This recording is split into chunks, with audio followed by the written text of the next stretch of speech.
നമസ്കാരം. അച്ഛന്മാർക്കും ബന്ധുജനങ്ങൾക്കും എല്ലാവർക്കും നമസ്കാരം. പ്രിയപ്പെട്ട കുട്ടികളെ നമസ്കാരം. എന്തായാലും വളരെ സന്തോഷമുണ്ട്. ഈ അവസാനത്തെ ദിവസമെങ്കിലും പങ്കെടുക്കാൻ സാധിച്ചതിൽ സന്തോഷമുണ്ട്. ക്യാമ്പ് ഉണ്ടെന്ന് അറിയുന്ന സമയത്ത് തന്നെ 1-2 ദിവസം നിങ്ങളുടെ കൂടെ സ്പെൻഡ് ചെയ്യണമെന്ന് വിചാരിച്ചിരുന്നു. എന്തായാലും അതിന് അവസരം കിട്ടിയതിൽ സുബ്രഹ്മണ്യ സ്വാമിയുടെ അനുഗ്രഹം ലഭിച്ചിട്ടുണ്ട്. കൂടുതലൊന്നും കുട്ടികളോട് പറയുന്നില്ല, കുട്ടികളുടെ രക്ഷാകർത്താക്കളോടാണ് പറയാനുള്ളത്. കാരണം നമ്മൾ സംസാരിക്കുന്നത് ഒരുപക്ഷെ കുട്ടികളുടെ മനസ്സിലേക്ക് ചിലപ്പോൾ എത്തണമൊക്കെ ഉണ്ടാവില്ല. നമുക്ക് അവരുടെ രീതിയിൽ സംസാരിക്കുക അധികം ശീലമില്ല. നമ്മൾ എല്ലാവരും കസ്തൂരിമാനിനെ കുറിച്ച് കേട്ടിട്ടുണ്ട് അല്ലേ? കസ്തൂരിമാനിനൊരു പ്രത്യേകതയുണ്ട്. ലോകത്തിലെ ഏറ്റവും വിലപിടിപ്പുള്ള സുഗന്ധദ്രവ്യം കിട്ടുന്നത് കസ്തൂരിമാനിൽ നിന്നാണ്. ഏറ്റവും വില കൂടിയ പെർഫ്യൂമുകൾ ഉണ്ടാക്കുന്നത് കസ്തൂരിമാനിൽ നിന്ന് ലഭിക്കുന്ന ആ രാസവസ്തു ഉപയോഗിച്ചിട്ടാണ്. പക്ഷെ ആ ഒരു മാനിൻ്റെ ശരീരത്തിൽ നിന്ന് കസ്തൂരി വരണമെങ്കിൽ കുറച്ചത് വേർത്താൽ മാത്രമേ ആ കസ്തൂരി വെളിയിലേക്ക് വരുള്ളൂ. അല്ലെങ്കിൽ അത് അതിൻ്റെ ശരീരത്തിനുള്ളിൽ തന്നെ അടിഞ്ഞുകൂടിയിരിക്കും. അപ്പോൾ ഒരു 2-3 ഒരു കസ്തൂരിമാൻ കുട്ടി ഉണ്ടായിരുന്നു. അപ്പോൾ ആ കുട്ടിയുടെ ആ കസ്തൂരിമാനിൻ്റെ കൂടെയുള്ള ബാക്കിയുള്ള കസ്തൂരിമാനിനൊക്കെ അതിൽ നിന്ന് സുഗന്ധദ്രവ്യം അല്ലെങ്കിൽ സുഗന്ധം വരും. പക്ഷേ ഈ കസ്തൂരിമാനിന് മാത്രം സുഗന്ധം വരുന്നില്ല. അപ്പോഴത്തേക്ക് ഒരു കസ്തൂരിമാൻ്റെ ഏറ്റവും വലിയ ധർമ്മം എന്ന് പറഞ്ഞാൽ ഈ സുഗന്ധം ഒഴിക്കലാണ് ഏറ്റവും വലിയ ധർമ്മം. അപ്പോൾ ആ കുട്ടിക്ക്, ആ കസ്തൂരിമാൻ കുട്ടിക്ക് അതിൻ്റെ ധർമ്മം നിർവഹിക്കാൻ പറ്റുന്നില്ല. അപ്പം അങ്ങനെ വലിയ വിഷമായി. അയ്യോ, എനിക്ക് എന്തുകൊണ്ടാണ് എൻ്റെ ശരീരത്തൊന്ന് കസ്തൂരി പൊഴിക്കാൻ പറ്റാത്തത്? ഞാൻ ഒന്നിനും കൊള്ളൂല, ഞാൻ ഈ വർഗത്തിൽ ജനിക്കാൻ പാടില്ലായിരുന്നു എന്നൊക്കെ പറഞ്ഞ് ഭയങ്കര വിഷമമായിരുന്നു. അങ്ങനെ ആ വിഷമം തൻ്റെ ഗുരുനാഥൻ്റെ അടുത്ത് ആ കുട്ടി പങ്കുവയ്ക്കുകയാണ്. അപ്പോൾ ഗുരുനാഥൻ പറയുന്നുണ്ട്, നിന്റെ ശരീരത്തിൽ ആ ഗന്ധമുണ്ട്, പക്ഷെ അത് വെളിയിലേക്ക് വരാൻ വേണ്ടിയിട്ട് ഞാനൊരു വിദ്യ പറഞ്ഞുതരാം. ഒരു എളുപ്പ വിദ്യയില്ല. എന്നിട്ട് ആ കസ്തൂരിമാനെ കൂട്ടിയിട്ട് ഒരു ഗുഹയുടെ അടുത്തേക്ക് ചെല്ലുകയാണ്. എന്നിട്ട് പറഞ്ഞാൽ അവിടെ ഒരു പാറ കിട്ടുന്നുണ്ട്. നീ ഈ പാറ എടുത്തു മാറ്റിയിട്ട് ആ ഗുഹക്കകത്തേക്ക് ചെന്നാൽ മതി.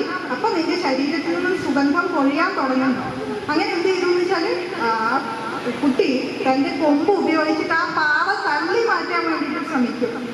ഒരുപാട് ശ്രമിച്ച് അതിന് പാറ തള്ളി മാറ്റാൻ പറ്റിയിട്ടില്ല. പക്ഷെ കുറേ അധ്വാനിച്ചതുകൊണ്ട് ആ കുട്ടിയുടെ ശരീരം വേർത്ത് തുടങ്ങി. ആ സുഗന്ധം അതിൽ നിന്ന് പൊഴിയാൻ തുടങ്ങി. അതിൻ്റെ ധർമ്മം നിർവഹിക്കാൻ പറ്റി. അതുപോലെയാണ് നമ്മൾ ഓരോരുത്തരും. നമുക്ക് പൂർവികരിൽ നിന്നും നമുക്ക് ലഭിച്ചൊരു വലിയ സമ്പത്ത് നമ്മുടെ കയ്യിലുണ്ട്.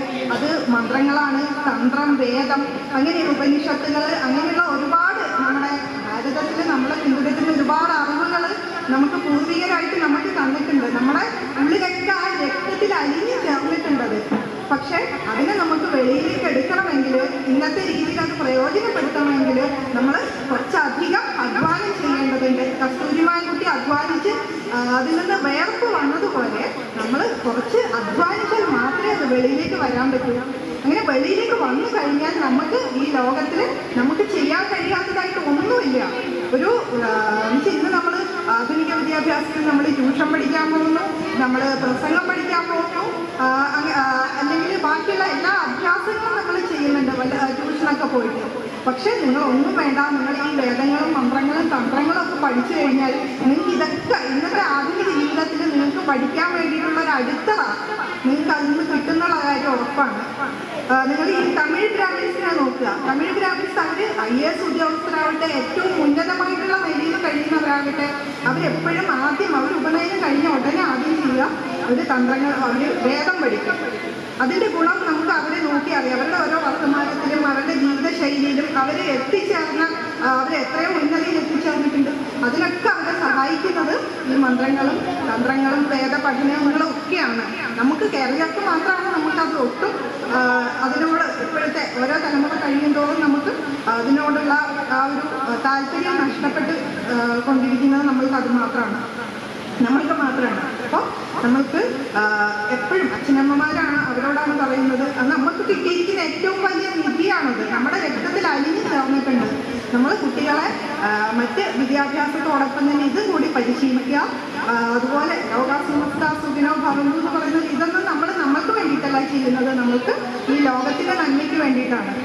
അപ്പോൾ ആ കുട്ടികളെ അതിനുള്ള ഒരു പരിശീലന കളരിയായിട്ട് ഇത് മാറട്ടെ, അതിനുള്ള ഒരു തുടക്കമായിട്ട് ഇത് മാറട്ടെ. ഓരോ വർഷം കഴിയുന്തോറും നിങ്ങൾ ആ അടുത്തവ കുറച്ചും കൂടി ശക്തിപ്പെടുത്താൻ ബലപ്പെടുത്താൻ ശ്രമിക്കുക. അതിനുവേണ്ടി തന്ത്ര സമാജം പോലുള്ള സംഘടനകൾ നമ്മളോടൊപ്പം ഉണ്ട്. ഇവിടെയുള്ള ഗുരുനാഥന്മാരുണ്ട്. അപ്പോൾ നമുക്ക് നമ്മുടെ പാരമ്പര്യം നിലനിർത്താനും ലോകാസമസ്ത സുഖിനോ ഭവന്തു എന്ന് പറഞ്ഞ പോലെ നമുക്ക് എല്ലാവർക്കും പരസ്പര സഹകരണത്തോടുകൂടി ജീവിക്കാനുള്ള ഒരു പരിശീലന കളരിയായിട്ട് മാറട്ടെ എന്ന് പ്രാർത്ഥിക്കുന്നു. എല്ലാ കുട്ടികൾക്കും നന്മ നേരുന്നു. നമസ്കാരം.